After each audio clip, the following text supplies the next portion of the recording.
so I want to take a second to thank everybody for viewing my last video. I really, really appreciate all the love and support, and a lot of people have requested that I go ahead and do another video. So today we are going to Mod Podge again, but we're going to work on a couple of different projects, actually 3 different projects. We're going to do some LED candles. These are just plastic candles that you get from the dollar store. We're going to do some tiles, and we're going to do some magnets. These don't have their backs on them yet, but you can just put a magnet back on these. Quick note about the Looney Tunes. If you're going to be selling your work, make sure that you have permission to use the licensed characters from the holder of the copyright. These ones are for me personally. I will not be selling them, and I do not have permission to sell them. This is a close-up shot of the LED candle that we'll be working with in its packaging. Packaging is real simple. You just tear it off, and you end up with this, just a plain white LED candle. On the bottom here, there's a little spot where there was a tab that you pull out so that the candle will light. These ones flicker a little, which I love. So that's the candle we're going to start with. The first thing that we're going to do with this candle after we've unwrapped it is take our trusty brush. Again, I use a Craft Smart Teflon brush, either with gold or white bristles, doesn't matter. It's pretty soft. It's my favorite brush, and it's got a really nice grip. I've already poured some of my Mod Podge into a small bowl here, and that's what we're going to use as our base coat. Now for the design, we're going to use some cute little owls. This is the top layer only of some napkins. I have removed the back layer and cut out around the owls so that that's only part of the design. You'll notice that I left some white in here because I'm working on a white surface. That won't show up at all. But if you're working on any other colored surfaces, you might want to consider removing the white, as it could show. Otherwise, you may just touch it up with some acrylic paint to cover over it. So the first thing that we're going to do is we're literally just going to take our brush here in the Mod Podge, and we're going to brush it on. Very, very thin layer. You don't have to worry too much about the streaks, but I like it to be real thin, so I get rid of all of them. And then we're going to place our first owl. Now, because we're working with a very thin material, you want to be very careful, but you do have to apply pressure. You start from the inside and you pull out. As you pull out, the paper is going to stretch a little bit, so you want to make sure that you're applying a little pressure and stretching the paper. The reason for this is to avoid bubbles. And we're just going to paint straight over it, and then we're going to leave it be. All right, and then we're going to move on to the next one. We're going to turn our candle a little bit. We're going to apply some Mod Podge. And then we're going to put on our next owl. Now, I like to stagger these just a little bit because I like them to look very natural. This actually may take more than 3 owls, but that's all I'm going to show you right now. And you'll see I got a little crease in there. I'm just going to pull it out with my brush. Real easy. And uh-oh, we got a rip. Good news is, if this rips, you can do one of 2 things. You can actually just brush it off like this with your brush.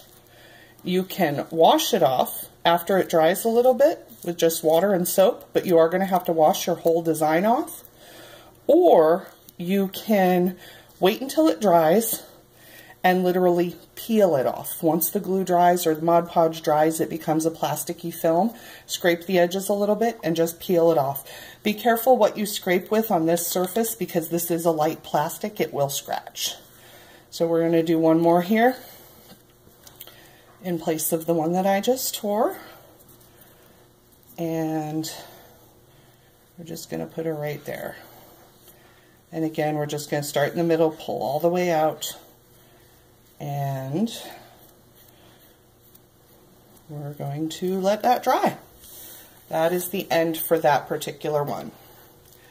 As you can see, some finished projects here. This is some flowers and some butterflies that we've done. And when you use napkins, the design itself is translucent, so you can see through it, which just gives a really pretty effect.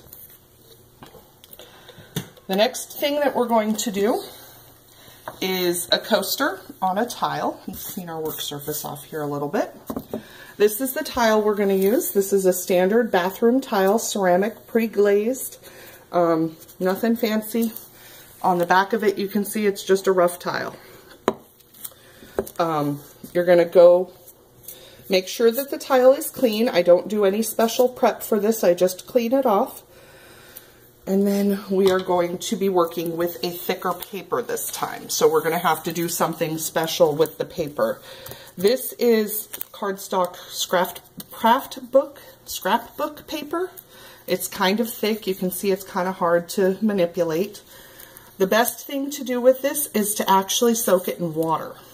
So this is a bowl of just plain water. You're going to drop your piece in and you're going to let it soak for a second. Once it soaks, you're going to put it just on a paper towel or a towel. I'm literally covering it up and pressing out the water. This is so that you don't have to work with anything too wet. And I'm going to do this with all 3 pieces. Because this is a flat surface, it's not as important that it be malleable. But if you're working on a curve like a flower pot, you want to make sure that you can actually curve it around your surface. So those are all set. And now, just like with all the other things, we're going to start with a very thin layer of Mod Podge directly on the tile surface. And we're just going to paint it. Again, you don't have to worry too much about lines.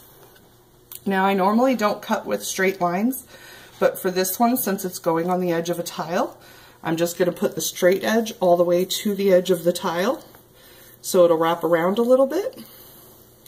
And we're just going to press it down with the brush and a little more Mod Podge on top, all the way through the design, pressing down as you go, pulling out from the center always.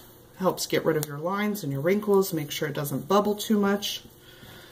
And then we're going to put our next one on.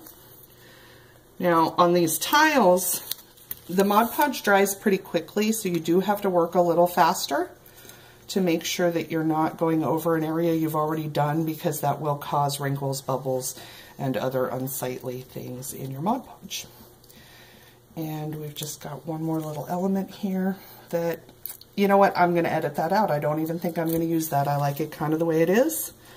So we're just going to do a quick coat, and then we're going to leave it alone. I wouldn't come back to this one for an hour, 2 hours, something like that, and then you can do another coat and then spray seal them. We're going to clean up my little mess here. I've actually got a towel to do that with. Just a plain towel, nothing fancy. And the last thing that we're going to do are the beads that are going to become magnets. These are clear glass beads that you can get at the dollar store. They come in a little plastic bag like this. I already threw away the label. I've already pre-cut them. Oh, side note, this is my box of cut things. I spend a lot of time pre-cutting all of my stuff. I put them in envelopes with labels so that I can find them. And I have things ready to be cut, napkins and things, so that I can work on it anytime I want without pulling out all my craft stuff and keep it kind of organized. So, back to the design. With the bead, what we're going to do is put it on and decide what size we want it to be. You would simply cut around it. I've got a pre-cut one here. And this is real simple. You just put your layer of Mod Podge directly on the bead. On the back of the bead, you put your design upside down on the bead, and then you just Mod Podge over it, making sure that you push down on the edges. These are book pages that I cut out of a children's encyclopedia. And once you're done, you just set those to dry. You leave them face down to dry. And I usually leave mine overnight. You can see the ones that I've done here.